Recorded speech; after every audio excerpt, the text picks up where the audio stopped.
Siya naman talaga ang pinakawalang gana at mahiyain na lalaki sa squatter area. Pero kinatatakutan siya ng mga kapitbahay. Dahil sa mga bukol ng kamao niya na di sinasadyang lumilitaw kapag namimili siya ng gulay. Pan ng mga kalyo. Kitang-kita na hindi basta-basta. Kahit sa paliguan ng kulungan na puno ng mga may tato. Ang mga nakalantad niyang sugat sa katawan dahil sa saksak at tama ng bala, ay nagpapakilabot sa mga masasamang tao. Tahimik at kakaunti ang salita, ngunit may mga matang matalas. Hindi siya maayos ang pananamit, ngunit gabi-gabi inuulit ang pagplansya ng isang suit, na walang kahit isang pulubot. Walang nakakaalam kung sino siya, o saan siya nanggaling. Sinisigawan siya ng nagtitinda ng gulay. Hindi siya kailanman sumasagot. Iniisip ng matandang lalaki sa baba na adik siya sa droga. Tahimik lang din siyang tumutugon. Natatakot siyang may magchismis na nagtatago siya roon bilang isang mamamatay tao. Lahat ng iyon ay hindi niya pinapansin. At pagkapasok pa lang niya sa pasilyo, nagsagawa siya ng napakatalas na pagmamasid. At napansin ang isang anino na nagtatago sa dilim. Lumabas ka na. Gusto mo bang mamatay? Ngunit sa kabila ng pagiging malamig ng lalaki, hindi lang umatras ang babae, bagkos ay sumunod pa siya sa likuran nito, at patuloy na nagkukwento ng mga chismis, at sa mga nakita at narinig niya ngayong araw. Ngunit ang kanyang sigasig ay nasuklian ng, ngunit patuloy pa rin siyang binabalewala, bilang isang taong may kakaibang ugali, at ayaw makipag-usap ng madalas sa ibang tao. Ang may-ari ng pawn shop, ang dalagang si Miley ang nag-iisang, hindi pinapansin ang mga chismis.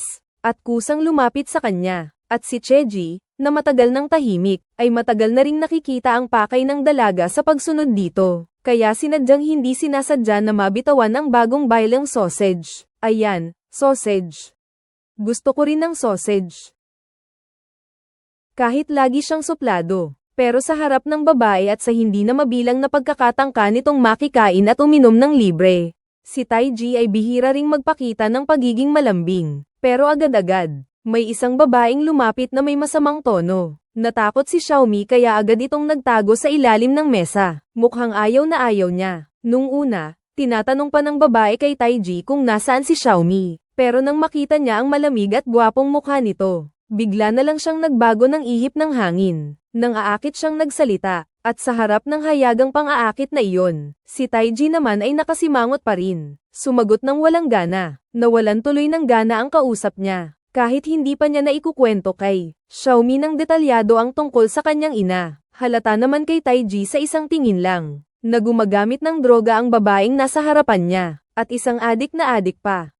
Pero ano naman ang pakialam niya? Pagbalik lang ni Taiji sa loob ng bahay, ay nakita niya si Xiaomi. Nakarga ang isang bouquet ng mga puting chrysanthemum na kakapalit lang ng tubig at papalapit sa kanya. Ang kilos na ito, ay tila ba biglang damapo sa kanyang mga ugat. Huwag mong gagalawin ang gamit ng iba.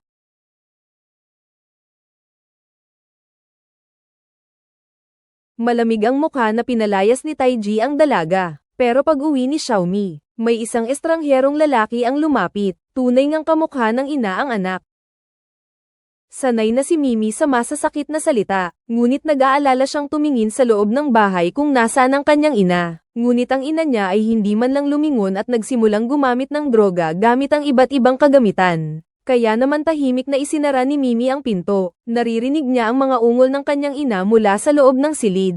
Sinikap ni Mimi na takpan ang kanyang mga tenga para hindi marinig iyon. Sa katunayan, hindi pa kailanman nakita ni Xiaomi ang kanyang ama. Ang trabaho naman ng kanyang ina ay palaging pagiging mananayaw sa iba't ibang mga bar, sa ilalim ng magarbong at masamang buhay. Hindi lang siya nagkaroon ng bisyo sa droga, kahit siya mismo ay hindi sigurado kung sino sa mga lalaki ang nakapabuntis sa kanya, at basta na lang nanganak ng anak na babae, si Xiaomi. Kaya para kay Xiaomi ngayon, ang maliit na pawn shop ni Taiji, ang tanging lugar na lang na nararamdaman niyang may init. Sa huli, ang walang magawang si Xiaomi ay kumatok sa pinto ni Taiji. At kay Taiji naman, na muling bumisita ang dalaga, tahimik pa rin siyang hindi nagtanong ng dahilan. Pinatuloy niya ito sa kanyang bahay magdamag. Pagsikat ng araw, may iniwang pasasalamat na note si Xiaomi sa ref. Kasabay nito, nakita rin ni Taiji ang nakapintang smiley face sa kuko niya. Malinaw na ito ay kakaibang paraan ng pagpapasalamat ng babae. Pag-uwi ni Taiji ng araw na iyon, bigla niyang nakita si Xiaomi na inaapi ng mag-ina.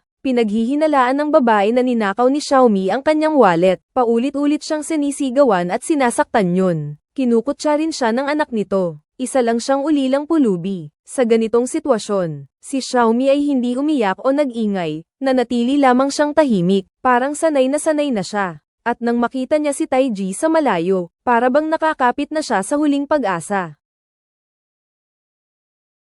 Si papa mo ba? Teka lang, yung lalaking yun. Akala ko'y tutulungan niya ako. Pero hindi ko inaasahan na nang makita ni Taejet ang mga pulis, ay agad siyang umalis. Nalungkot si Mimi at yumuko. Siguro ay itinuring din niya akong pabigat. Nang magkita ulit sila kinagabihan, si Mimi ang unang nagsalita. Binigyan niya si Taejet ng isang card. Isang card na paborito niya, bilang pasasalamat kay Taiji sa pag-aalaga sa kanya nitong mga nakaraang araw. Gusto pang magpaliwanag ni Taiji, ngunit naunahan na siya ni Xiaomi na hindi napigil ang umiyak dahil sa sama ng loob. Kuya, naisip mo rin bang nakakahiya ako? Kaya naman pala hindi mo na ako kilala. Kaya naman pala nagkunwari kang hindi mo na ako kilala. Okay lang. Ganoon din naman ang mga kaklase at guro ko. Sabi rin ni Mama, kung maliligaw ako, magpanggap na hindi ko alam ang address at numero ng telepono namin sa bahay. Pag-uwi ko, lagi niyang sinasabi na gusto na niyang mamatay na kaming dalawa. Mas masahol pa siya kaysa sa mayamang lalaking iyon na nagsabi na pulubi ako. Mas masama pa ang ugali ng matandang iyon. Pero hindi ka rin naman niya kinaiinisan, kung ayaw mo na rin sa akin. Wala na akong magugustuhan. Pag-iisip ko pa lang noon. Kaya hindi kita kayang kamuhian.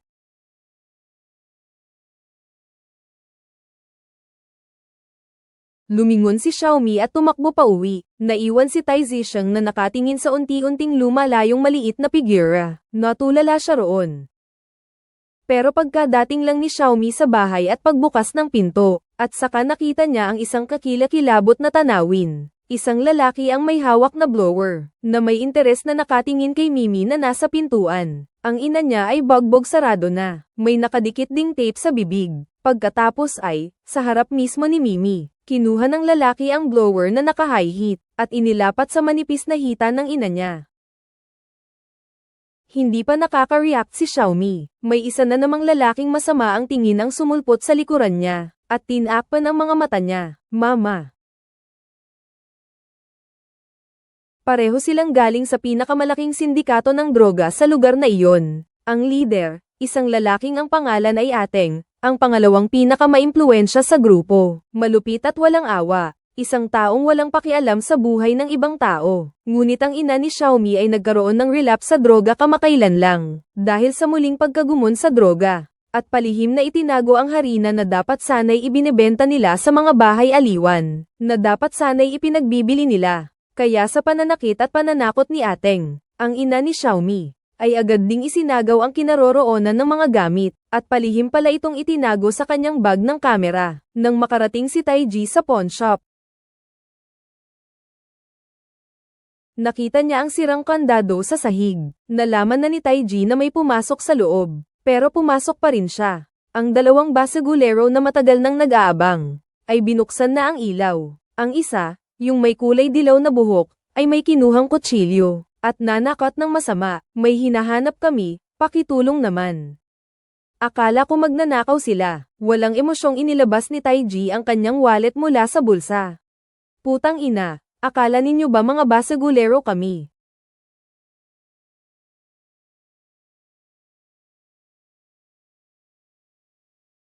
Umalis ka na. Ang matabang lalaki sa gilid ay hindi pa rin naniniwala at lumapit, magpapakita sana ng kanyang kakayahan kay Taiji. Tapos, bigla na lang siyang nalito dahil sa hindi inaasahang pangyayaring ito. Nagpadala siya ng pinakamagaling niyang killer para imbestigahan ang nangyari. Ngunit pagdating ng killer sa pawn shop, nakita lang niya ang bangkay ng matabang lalaki sa sahig at ang takot na si Kulot. Matapos niyang suriin ang nasa harapan, si Taiji. Bigla na lang niyang inihagis ang kanyang cellphone kay Taiji. Kuya, sino ka? Mali ang napuntahan mong pawn shop kung magnanakaw ka. Huwag ka pang mag-report sa pulis, umalis ka na agad. Ang yabang naman niya. May babaeng adik na nag-iwan ng gamit dyan noong nakaraan. Ilabas mo ang bag ng camera. Ang mga gamit sa pawn shop, kahit isang araw lang, singilin na ng kalahating buwan na interes. Pampuhunan 80,000, interes 1,600. Ang may-ari lang ang pwedeng makapagbalik ng gamit. Ganun ba? Hindi ko alam yan ah. Ano na kaya ang gagawin ko? Sabi mo. Mama, bitiwan mo na ako, bitiwan mo na. Nang marinig niya ang pagsusumamo ni Xiaomi, biglang nanlilisik ang mga mata ni Taiji. Malinaw na napahamak ang ina ni Xiaomi sa isang malaking gulo, at nadamay pa ang anak. Para masiguro ang kaligtasan ni Xiaomi, agad na hinanap ni Taiji ang bag ng kamera at inihagis iyon sa kausap. Pagkatapos suriin ang dami ng harina, bigla na lang may inilabas na baril ang mamamatay tao mula sa kanyang dibdib.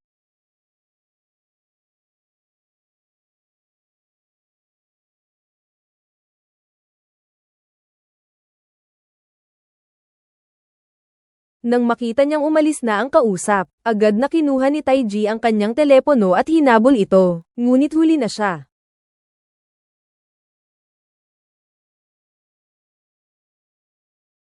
Manong, Manong, Manong. Ang ilang metro na iyon ay tila napakalayo, ngunit napakalayo at di maaabot. At nasa sasakyan, naalala ng mamamatay tao ang kanyang pagbaril kanina. Ang kahanga-hanga at nakakatakot na pagiging kalmado ni Taiji. Isang kakaibang pagkabalisa ang sumagi sa kanyang isipan. Hindi siya gumalaw. Ano? Hindi siya natakot nang binaril ko siya. Ano naman? Kinabukasan, maaga pa ay nakatanggap na si Taiji ng pananakot na tawag mula kay Eiteng. Base sa sinabi sa telepono, nasa malapit na parking lot siya, at nakakita siya ng isang kotse na hindi nakalock. Pagkatapos ay pinatakbo niya ang sasakyan papunta sa istasyon ng tren. Gamit ang susi sa glove compartment, kumuha siya ng isang larwang sasakyan mula sa locker ng tren. Ngunit ang nakatago sa loob ng larwang sasakyan ay isang supot ng harina. Malinaw na gusto ni Aten na tulungan sila ni Taiji na magdala ng isang shipment. Ang kilos na ito ay maaaring magdulot ng pagbagsak ng mapayapa at tahimik na buhay na pinagsusumikapan ni Taiji ng tuluyan. Ngunit dahil sa kaligtasan ni Xiaomi, mukhang wala na siyang ibang pagpipilian. Sa huli, dinala ni Taiji ang sasakyan sa lugar ng transaksyon. Ang kanyang makakapartner sa transaksyon ay ang pinuno ng pinakamalaking gang sa lugar, si Laobay. Nang ilabas ni Taiji ang supot ng harina mula sa kanyang bulsa, at gustong tapusin agad ang transaksyon, biglang nagbago ang kulay ng mukha ni Laobay nang makita ang harina. Kasabay noon, may tumawag din sa telepono. Ang nasa kabilang linya ay si Ajing, ang kuya ni Eiteng. Ang tinatawag na transaksyon pala, ay isang pagsasabuatan laban kay Laobay. Noong papunta na si Taiji para sa transaksyon, tumawag na ng maaga ang magkapatid sa pulis, para humingi ng tulong sa mga pulis.